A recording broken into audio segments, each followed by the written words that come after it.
Hello everyone. सो हमारा next topic है personality. ठीक है। सो अगर आपको क्वेश्चन आता है कि what is personality, explain it's determinants and how it is assessed, ऐसे भी क्वेश्चन आ सकता है या फिर आ सकता है कि what is personality, explain is determinants and it's assessed. ठीक है। सो मतलब क्वेश्चन आपको किसी भी तरीके से आ सकता है। आपने जो उसमें अंदर एक्सप्लेन करना है वो आप यहीं से बहुत आसानी से जो है एक्सप्लेन कर सकते हो। सो हमारा टॉपिक है पर्सनैलिटी।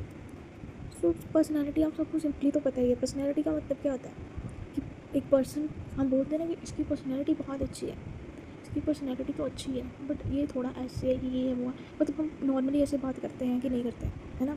तो पर्सनैलिटी का मतलब क्या होता है कि एक स्पेशल वे किसी भी पर्सन के सोचने का, फील करने का, बिहेव करने का, this is called its personality. ठीक है।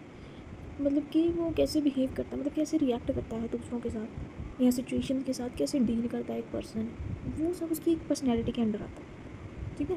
पर्सनैलिटी के अंदर आप एक पर्सन की हैबिट्स, उसके इमोशंस, ठीक है, उसका way of talking, way of behaving, ये सारा कुछ इंक्लूड कर सकते हो। ये हमारा जो ये सारा बिहेवियर स्ट्रक्चर है या सोचना, फील करना, ठीक है, ये हमारे इमोशंस अंडरस्टैंड करना, कुछ आइडियाज़, थॉट्स, ये सारा कुछ जो है पर्सनैलिटी के अंडर ही आता है। तो मीनिंग ऑफ पर्सनैलिटी पे आप ऐसे ही इंट्रोडक्शन दे सकते हो, मीनिंग लिख सकते हो।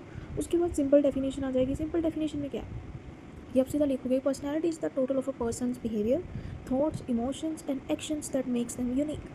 ठीक है। वही बात आगे जो मैंने ऊपर आपको मीनिंग में समझाई कि एक टोटल है पर्सन की, बिहेवियर हो गया, पर्सन की थिंकिंग होगी, थॉट्स, इमोशंस, एक्शंस हो गए, जो भी उसको यूनिक बनाता है। हर किसी की पर्सनैलिटी अलग होती है।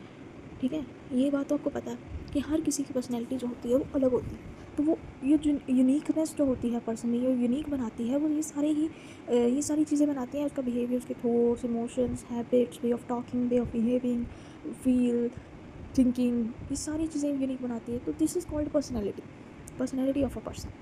ठीक है। उसके बाद उसके डिटर्मिनेंट्स हैं हमारे पास। डिटर्मिनेंट्स पर्सनैलिटी के, डिटर्मिनेंट्स क्या है, ये फैक्टर्स होते हैं जो एक पर्सन की पर्सनैलिटी को बिल्ड करने में हेल्प करते हैं, एक पर्सनैलिटी बनाने में हेल्प करते हैं। ये वो वाले फैक्टर्स होते हैं। डिटर्मिनेंट्स क्या है, फैक्टर्स। ठीक है। फैक्टर्स कितने हम जो रिस्पॉन्सिबल होते हैं फॉर द पर्सनस पर्सनैलिटी। पहले है बायोलॉजिकल फैक्टर्स, सेकंड है साइकोलॉजिकल फैक्टर्स एंड थर्ड है इन्वायरमेंटल फैक्टर्स एंड देन है सिचुएशनल फैक्टर्स। तो हमारे 4 तरह के फैक्टर्स हैं यहाँ पे। ठीक है। सबसे पहले हम करेंगे बायोलॉजिकल फैक्टर्स। बायोलॉजिकल फैक्टर्स, अब नाम से ही क्लियर है कि विद अ बायो, ये जो है लिंक करेंगे। ठीक है। बायो मीन्स जो बायोलॉजिकल, ह्यूमन बॉडी या ह्यूमन जीन्स, इन सारी चीज़ों के साथ। सो उसमें फर्स्ट फैक्टर आएगा हेरिडिटी। हेरिडिटी क्या होता है, ठीक है, जो कि हम अपने पेरेंट्स से कोई क्वालिटीज़ लेते हैं, ठीक है, वो आगे आगे पास होती जाती हैं। This is called heredity. तो ये हेरिडिटी भी एक फैक्टर है एक पर्सन की पर्सनैलिटी का। ठीक है। कुछ हम क्वालिटीज़ जो अपने पेरेंट्स से लेते हैं, इंटेलिजेंस ले लो, ठीक है, colour, eye colour, hair colour, ठीक है, या फिर पर्सनैलिटी के अंदर जो भी बिहेवियर, इमोशन, थॉट, कुछ भी आता है जो हम अपने पेरेंट्स से लेते हैं, बर्थ बाय बर्थ और बर्थ से पहले ही जो सब, तो दिस इज कॉल्ड हेरिडिटी। और ये भी एक फैक्टर है हमारा पर्सन पर्सनैलिटी, ठीक है, बिल्ड करने में। और जो ब्रेन और हॉर्मोन्स हैं, ठीक है, हमारे ब्रेन और हॉर्मोन्स भी रिस्पॉन्सिबल होते हैं पर्सनस की पर्सनैलिटी के लिए। कैसे ये इफ़ेक्ट करते हैं, अब जब हॉर्मोन्स चेंज होते हैं तो बहुत सारा बिहेवियर भी हमारा चेंज होता है। ठीक है। सो मतलब जो जो भी हम सोचते हैं, फील करते हैं, जैसे भी एक्ट करते हैं, तो it is due to our brain and hormones. So these, ये फैक्टर्स भी हैं जो रिस्पॉन्सिबल होते हैं पर्सन की पर्सनैलिटी के लिए। तो ये बायोलॉजिकल फैक्टर्स हैं। तो ये पहले डिटर्मिनेंट्स कौन से हैं, बायोलॉजिकल डिटर्मिनेंट्स। सेकंड है साइकोलॉजिकल फैक्टर्स। साइकोलॉजिकल फैक्टर मतलब जो जैसे मोटिवेशन, ठीक है, अब हम क्या चाहते हैं, हमें क्या ज़रूरत है, हम अगर सक्सेस चाहते हैं तो हमें क्या मेहनत करनी पड़ेगी। मतलब हम जो भी चाहते हैं, जो भी हमें ज़रूरत है, वो उस चीज़ से हमारे बिहेवियर के ऊपर इफेक्ट पड़ता है। ठीक है। तो मोटिवेशन एक फैक्टर है जिससे हम अपने बिहेवियर को चेंज कर सकते हैं, अपने आप को मोटिवेट कर सकते हैं फॉर व्हाट वी वांट। ठीक है। उसके बाद इमोशंस भी साइकोलॉजिकल फैक्टर्स हैं। जैसे फीलिंग्स होती हैं, गुस्सा, खुशी, ठीक है, डर, तो उसके सबके रिएक्शंस अलग अलग होते हैं। गुस्से वाला रिएक्शन अलग होगा, हैप्पीनेस वाला अलग होगा, डर वाला अलग होगा। तो ये भी एक फैक्टर है हमारी पर्सनैलिटी का। थर्ड है थिंकिंग स्टाइल, हमारे सोचने का स्टाइल। अब हर किसी के सोचने का स्टाइल सेम तो नहीं होता, सब अपने अपने तरीके से सोचते हैं। कोई किसी बात को किसी वे में सोचता है, कोई किसी बात को किसी वे में सोचता है, कोई सही बात को भी गलत वे में सोचेगा, कोई गलत बात को भी सही वे में सोचेगा कि नहीं यार ऐसा नहीं हो सकता। है ना। तो सबके थिंकिंग स्टाइल्स जो होते हैं वो अलग होते हैं। कोई किसी चीज़ को बहुत ज़्यादा डीपली सोचेगा, कोई सोचेगा कि चल कोई बात नहीं, इतनी सी तो बात है ना। तो ये भी हमारी पर्सनैलिटी पे जो है अफेक्ट करती हैं चीज़ें, साइकोलॉजिकल फैक्टर्स। थर्ड है इन्वायरमेंटल फैक्टर। इन्वायरमेंटल फैक्टर्स आ जाते हैं जैसे फैमिली हमारी, ठीक है, हमारी फर्स्ट लर्निंग प्लेस होती है फैमिली, ठीक है, जो हमें वैल्यूज़ टीच करते हैं, हमें सारा सिखाते हैं कि सोसाइटी में कैसे रहना है, कैसे बिहेव करना है, कैसे खाना है, कैसे चलना है, कैसे बात करनी है, बड़ों की रिस्पेक्ट करनी है, छोटों से प्यार करना है। सारा कुछ हमारी जो फर्स्ट लर्निंग प्लेस है हमारी फैमिली वो हमें सिखाती है। हमारा बिहेवियर के रिस्पॉन्सिबल वो होता है। सो फैमिली भी एक फैक्टर है, इन्वायरमेंटल फैक्टर है जो कि पर्सनैलिटी के ऊपर इफेक्ट करती है। नेक्स्ट फैमिली के बाद आते हैं फ्रेंड्स, ठीक है। अब फ्रेंड्स क्या है, डिफरेंट डिफरेंट तरह के फ्रेंड्स होते हैं। इस सब अपने अपने घरों से आते हैं, सबके घरों का माहौल अलग होता है ना। फर्स्ट लर्निंग प्लेस सबकी घर ही होती है, सब अलग अलग सीख के आते हैं। जब वो एक साथ मिलेंगे तो एक दूसरे के ऊपर इन्फ्लुएंस करेंगे। कोई अपनी स्पीच की इन्फ्लुएंस करती है एक दूसरे के ऊपर, कोई अपना बिहेवियर एक दूसरे के ऊपर इन्फ्लुएंस कर देता है, कोई एटीट्यूड इन्फ्लुएंस कर देता है। मतलब देख के कोई गुड हैबिट्स ले लेते हैं, कोई बैड हैबिट्स ले लेते हैं। मतलब इफेक्ट पड़ता है ना फ्रेंड्स का एक दूसरे के ऊपर, ठीक है। थर्ड फिर आते हैं टीचर्स और स्कूल, जो कि आपको बहुत सारी चीज़ें सिखाते हैं। डिसिप्लिन, फिर स्टडी हैबिट्स सिखाते हैं, सेल्फ कंट्रोल कैसे डेवलप करना है, ये सारी चीज़ें सिखाई जाती है टीचर्स और स्कूल्स के द्वारा। सो इन्वायरमेंटल फैक्टर में पहले हम फैमिली, ठीक है, फर्स्ट लर्निंग पे, फिर हमारे दोस्त आ गए, फ्रेंड्स आ गए, फिर टीचर्स और स्कूल्स आ गए। देन उसके बाद कल्चर और सोसाइटी आएगी, ठीक है, जो सोसाइटी है हमारी, कि हम बहुत सारे ट्रेडिशंस होते हैं, डिफरेंट तरह के कस्टम्स होते हैं, ठीक है, सबको देखते हैं और हमें कैसे बिहेव करना है सबके साथ। अब डिफरेंट डिफरेंट तरह के कल्चर्स हैं सबके, है ना, हमें सबके साथ कैसे बिहेव करना है, क्या करना है, ये भी पर्सनैलिटी के ऊपर जो है इफेक्ट होता है ना, ये भी चीज़ आती है पर्सनैलिटी में। तो ये इन्वायरमेंटल फैक्टर्स जो है ये भी हमारे रिस्पॉन्सिबल होते हैं। नेक्स्ट है सिचुएशनल फैक्टर्स। सिचुएशनल फैक्टर्स होते हैं जैसे सिचुएशन, कोई भी सिचुएशन आ सकती है। कई बार सिचुएशन होती है सक्सेस वाली, है ना, तब हमारा डिफरेंट बिहेवियर होगा, तब हमारी डिफरेंट पर्सनैलिटी होगी। लेकिन कई बार फेलियर वाली सिचुएशन भी आती है, फिर बंदे का बिहेवियर जो है वो डिफरेंट हो जाता है। वो चिड़चिड़ा हो जाएगा, गुस्से में रहने लगेगा, किसी से बात नहीं करेगा ड्यू टू फेलियर, है ना, अपने आप को कम समझने लगते हैं, ठीक है, कई तो हार जाते हैं, मरने तक का सोच लेते हैं। मतलब पर्सनैलिटी में सिचुएशन के साथ भी पर्सनैलिटी में चेंज आता है, ठीक है। जब सक्सेसफुल वाली हमारी सिचुएशन होगी तो खुश होंगे, ठीक है, सबसे बात करेंगे, सबको बुलाएंगे, उल्टा अगले को एडवाइस देंगे कि तू ऐसा मत, ऐसा कर, ये कर, वो कर, है ना।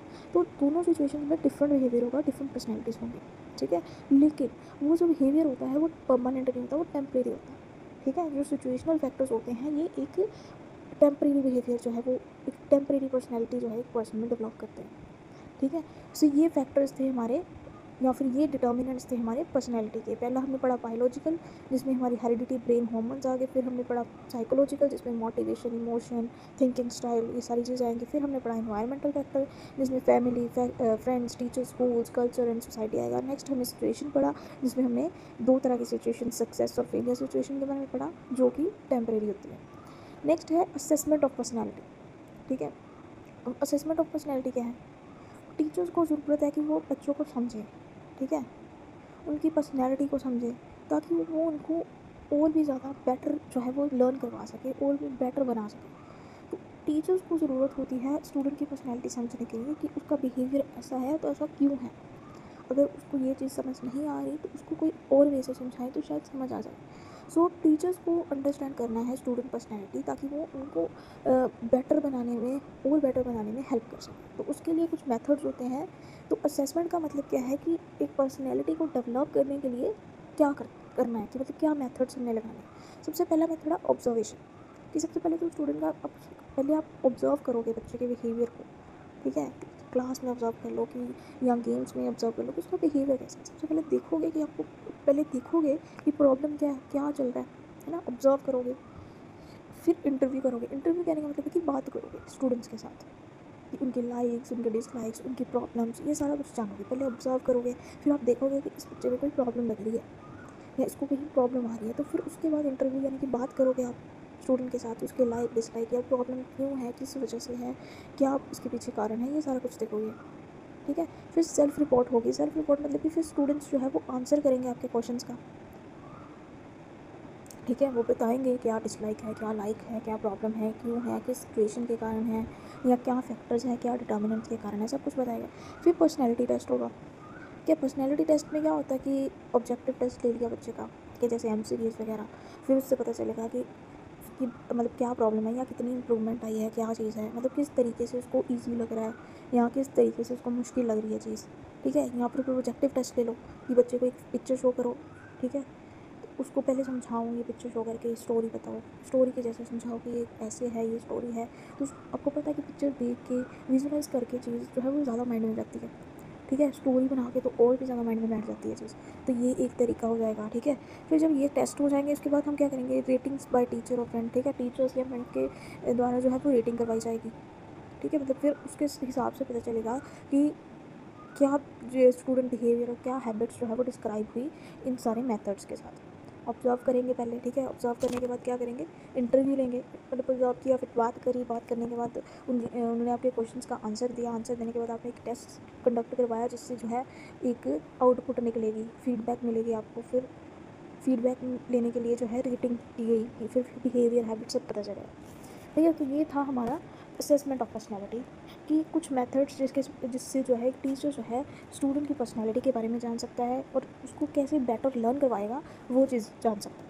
ठीक है, सो नेक्स्ट कंक्लूजन में आप लिखोगे कि understanding a student's personality helps a teacher to teach in a better वे।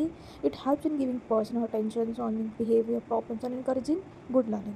वही सिंपल सी बात है कि एक स्टूडेंट की पर्सनैलिटी अंडरस्टैंड करके एक टीचर जो है बेटर वे में पढ़ा सकता है। ठीक है, उसे एक पर्सनल अटेंशन मिलेगी अगर उसका बिहेवियर समझ आ गया, सॉल्विंग बिहेवियर प्रॉब्लम्स और इनकरेजिंग गुड लर्निंग। ठीक है, तो ये कंक्लूजन आता है।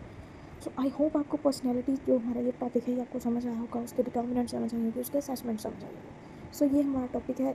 इसी वे में आप अगर आप पूरा जो है इस तरीके से स्ट्रक्चर से लिखेंगे तो आपके क्वेश्चन के अकॉर्डिंग ये बिल्कुल परफेक्ट आंसर है for 5 to 10 marks. Okay, so thank you so much.